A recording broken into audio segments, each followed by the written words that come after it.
Found hermit crabs. Wild hermit crabs out here. Well, I guess all hermit crabs are wild, but sometimes people keep them as pets. I don't think they're technically domestic, though.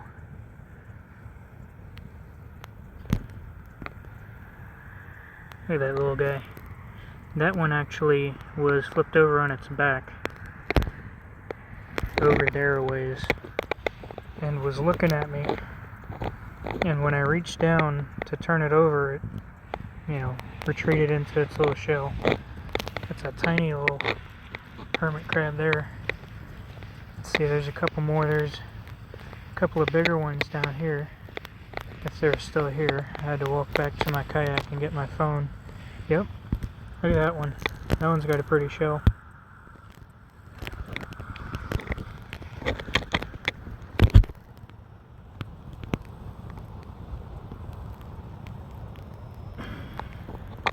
There's a few more hermit crab shells around that they look like they're uninhabited. They're dead. There's a couple of them that I saw, but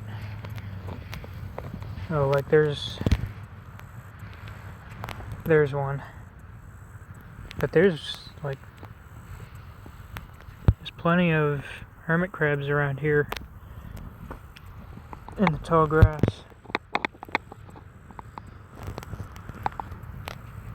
I would pick one up and I would pick up one of these shells. That one's got barnacles all over it. Barnacles are filthy, nasty little creatures. I hate those things. I would pick up one of these shells and take it home, but I'm not sure.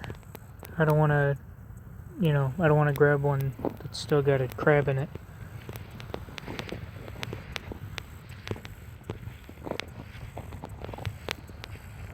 I'm trying to figure out what that thing over there is. Looks like something dead.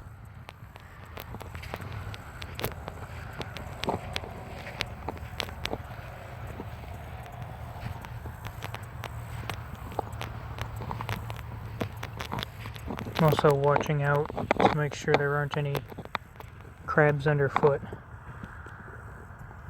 Let's see, are there any over here? Don't look like it. I don't see any. That might be one.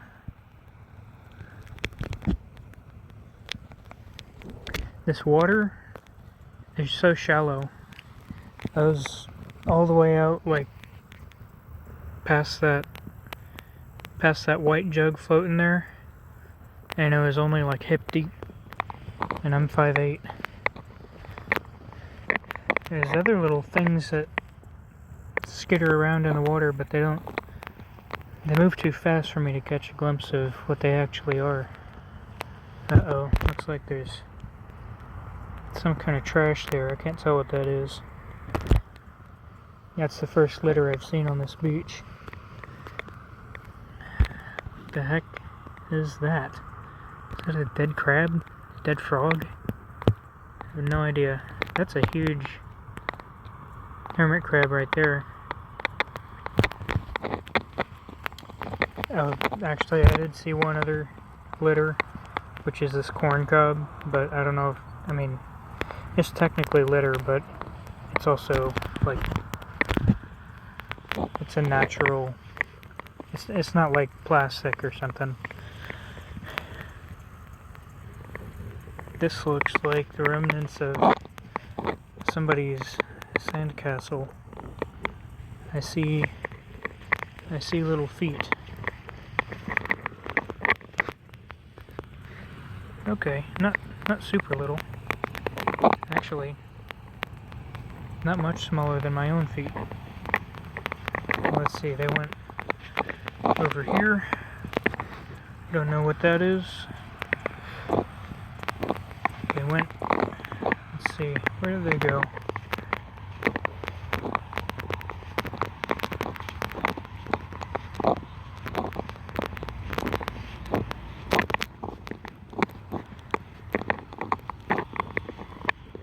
Maybe if I step in their tracks, then I'll gain their memories or something. Okay, now it looks like tracks are kind of fading, and some of them are getting mixed up with my own tracks.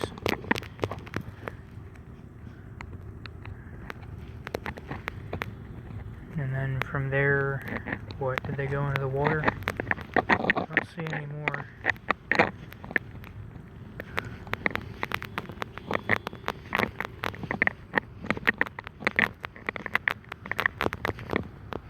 There's my 83 that I scooped out with that conveniently scoop-shaped shell. I also collected up some other shells here.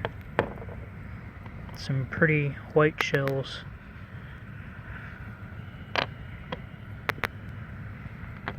There was another one, but it turned out it had barnacles all over it when I washed the sand off.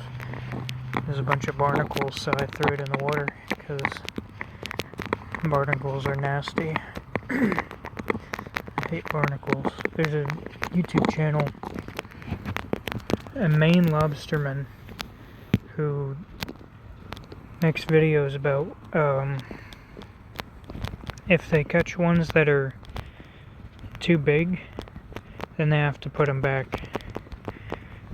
And if they catch females that have eggs on them, then they have to put a notch in their tail to say this is a good breeding female. So they can't keep one that has eggs on it, and they can't keep one that has a notch in the tail. Here's some interesting tracks.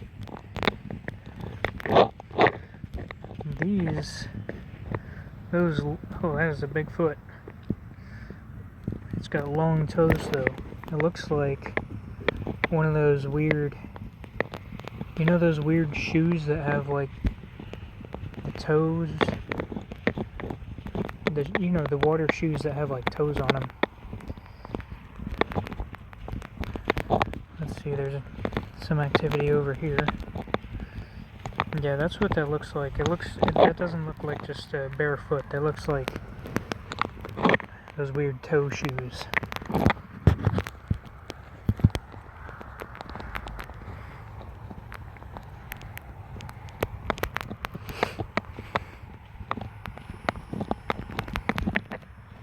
There's some more activity.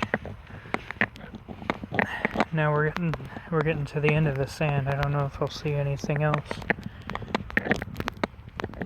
I'm not much of a tracker. I just see footprints on the sand and I recognize that it's a footprint, which isn't saying much.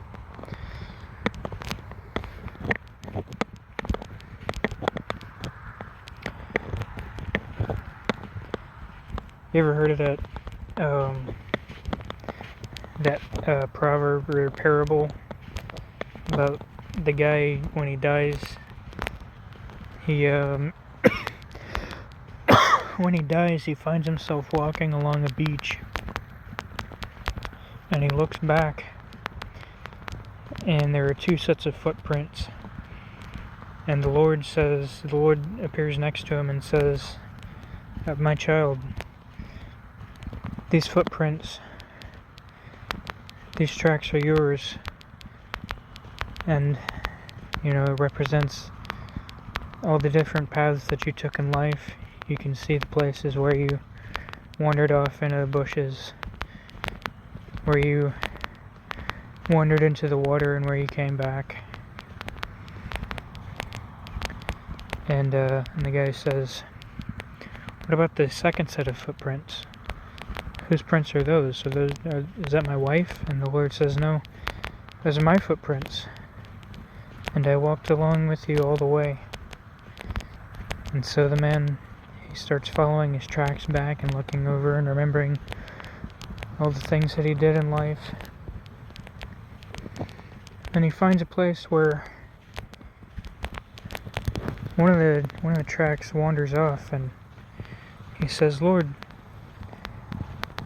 There's only one track. There's only one set of footprints here. You know, where did you go? You said you would always be with me. You would never leave me. And the Lord says, those are the times, my child, when I carried you. The man continues, and he's so moved. He sees all these places where, the Lord carried him, and where he wandered off the track, but the Lord's footprints were always there. And he gets to a place.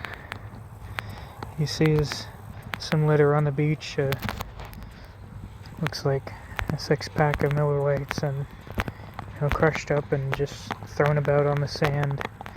And the Lord says, this long ditch here is where I dragged you for a little bit.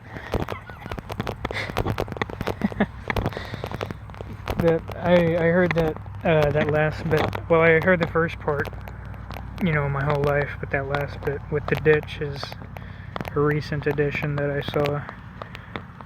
A little joke.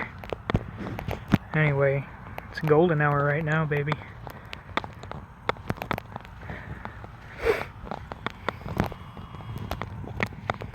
I like golden hour on the beach is special because, like, all of the little divots and everything, all the shadows that it casts.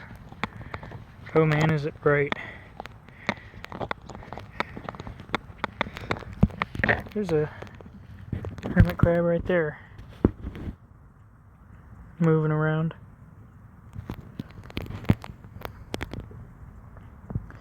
Anyway, today I went and what did I do today? Oh yeah, I remembered yesterday. I said in my video yesterday that I didn't remember where I woke up. It was Wawa. There's a Wawa in like Kitty Hawk or Nag's Head or something. And I'd never been to a Wawa. It's just a gas station, pretty much. It's like Quick Trip or Sheets, if you're familiar with either of those. Because they got like, they got like a kitchen and stuff. I got a pizza. Anyway, today, where did I wake up today?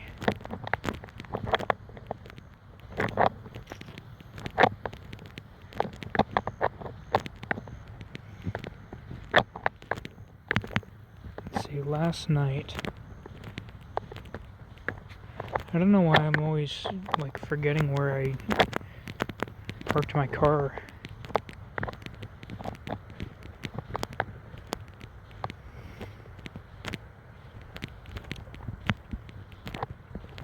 I don't remember.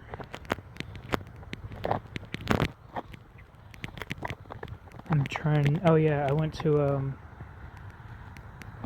Food Lion. That's right. I recorded for the video in the Food Lion parking lot. Yeah. So today, did some more driving around. Up and down Hatteras Island. I went to the Hatteras Island, or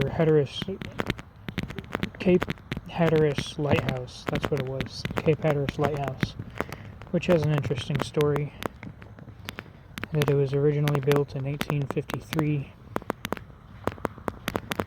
and then, but the lighthouse was kind of crap.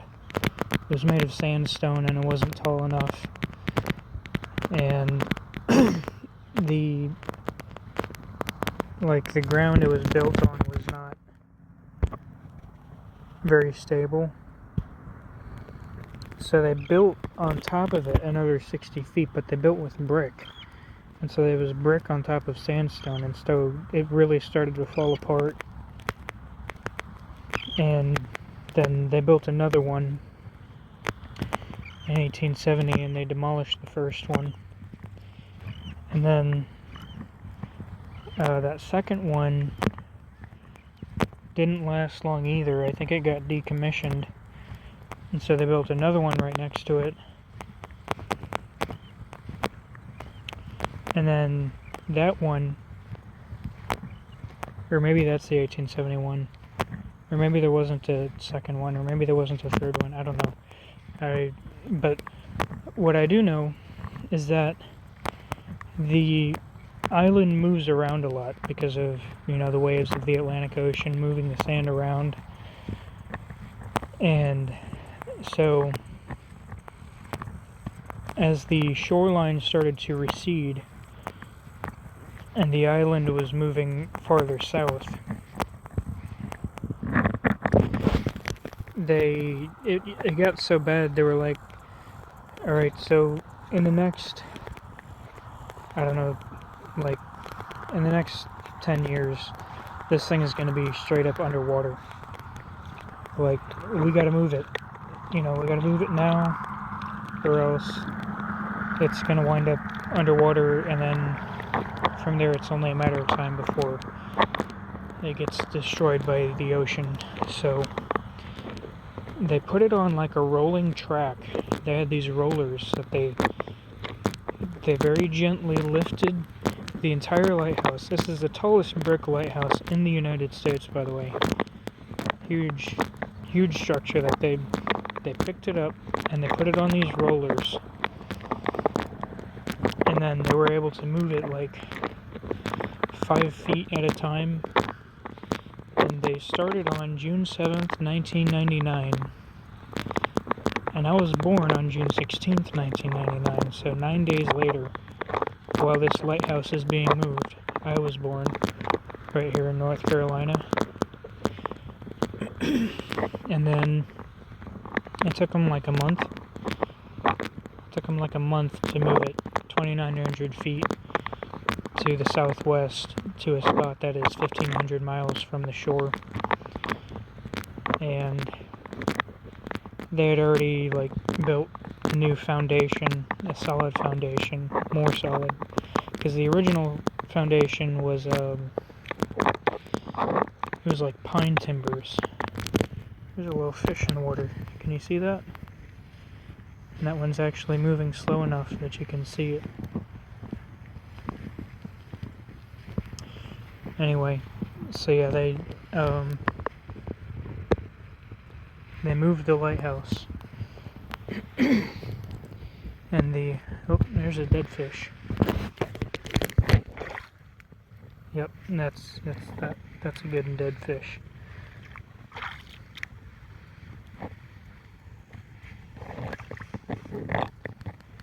Should I bury it? I don't know.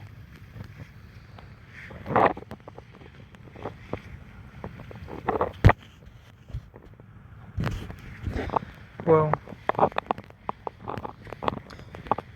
yeah, so then last year, at the beginning of last year, they started they were going to just strip the paint off and repaint it, because they had to do that every so often. And then as they were stripping the paint off, because they had never stripped it before, they were just painting over the old coat. And so as they were painting or stripping, they were stripping through like 120 layers of paint. They found out that the lines were not being painted on very well, and then they also found, when they got under all that paint, they found that a lot of the bricks were cracking, and the foundation, or not the foundation, but the structure was not in good shape. So they started a full restoration project. They had a budget of $20 million to remove all the bricks and replace every brick. And then they found all kinds of other problems with the thing, that some parts at the top needed to be replaced. There was just all kinds of problems, and so they've blown out the budget, and they've got a partially begun restoration project that they're just waiting on funding, I think. It's got scaffolding around it, so I did not get to see the lighthouse in its full glory, but someday I'll come back and hopefully the project will be finished by then. Let's see, what else did I do today? I went to the graveyard of the Atlantic Museum. So the coast of North Carolina is called the graveyard of the Atlantic because there are so many shoals out past the Outer Banks, and a lot of ships have wrecked. And there was also wartime, like the War of 1812, the Civil War, World War I, World War II. So there's thousands and thousands of shipwrecks in the Atlantic right off the coast of North Carolina. And they made a museum about it. And there's all kinds of history with... Sorry about that, I ran out of storage on my phone. Anyway, what was I saying? Oh yeah, there's a lot of history with like the lifesavers, and I saw some, they had a couple of exhibits with like actors portraying historical figures talking about shipwreck stories. There was this one guy, he was an older black guy who worked for the life-saving service. He was a captain of some lifesavers, and he told the story about how there was this ship that like ran aground, and there was a real bad storm. It was working up to become a hurricane, and how like he had a couple of his surfmen, like they had to drag this cart out on a couple of mules, and then the mules couldn't go any farther, so the surfmen had to swim and drag this cart through the water with all the supplies and stuff to save the people that were on the ship.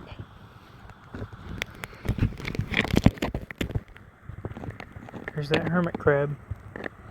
I'll hermit it up because I got too close. Anyway, it was a cool museum. And what else did I do today? I kayaked on the Sound, and you'll see a video of that as I play the slideshow. But for now, take a look at that sunset. Ain't that pretty?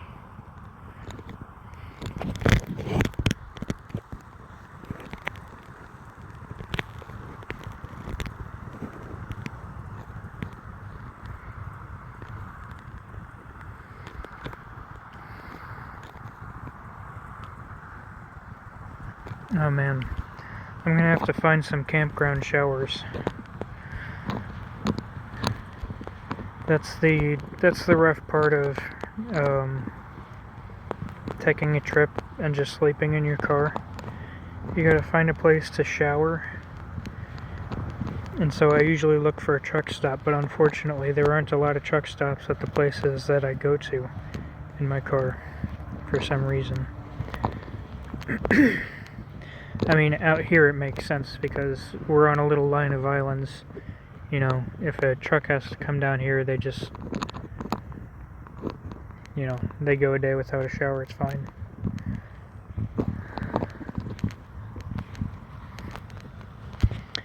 Anyway, I'll play the slideshow now.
I'm kayaking in the Pamlico Sound right now. Never kayaked in brackish water. Never kayaked in salt water. Salt water's on the other side of that island. That's Hatteras Island behind me. That, I don't know what that is. Looks like some kind of hunter's blind. It's got like, what looks like crab traps inside it. Yeah, there's Hatteras over there. And then that is the Pamlico Sound. And if you look far enough that way, you can kind of see a sliver of, I assume, another island. Maybe the same island, honestly. But somewhere out that way, far enough west, is the mainland of North Carolina. And it's a beautiful day, beautiful weather.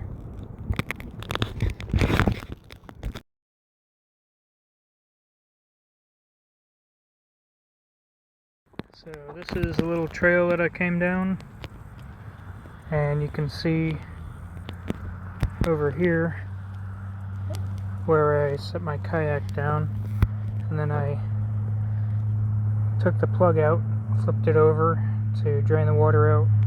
Right there, that's where the point was sitting. I flipped it back over, dragged it down, and those are the prints of my flip-flops that I got today. And I put in right here, went out, see that little white floating thing? That's like a jug. That's where the hunting blind is. And then way out, you can kind of see the stakes of, it was like an oyster hatchery out there. I came back, floated around, went up and checked out that grass over there. And then I floated around a little bit more, and I came back. And this is where I came in. Dragged my kayak up, took off all my gear, set it down, stuck my pedal in the sand. There's my flip-flops. And I found a shell, a very conveniently scoop-shaped shell.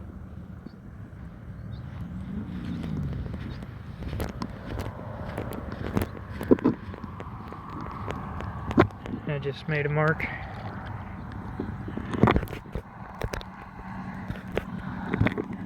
Now I'm just chilling out here in the Sound. Pamlico Sound. Pamlico, I don't know how it's technically pronounced. But the water's nice, weather's perfect.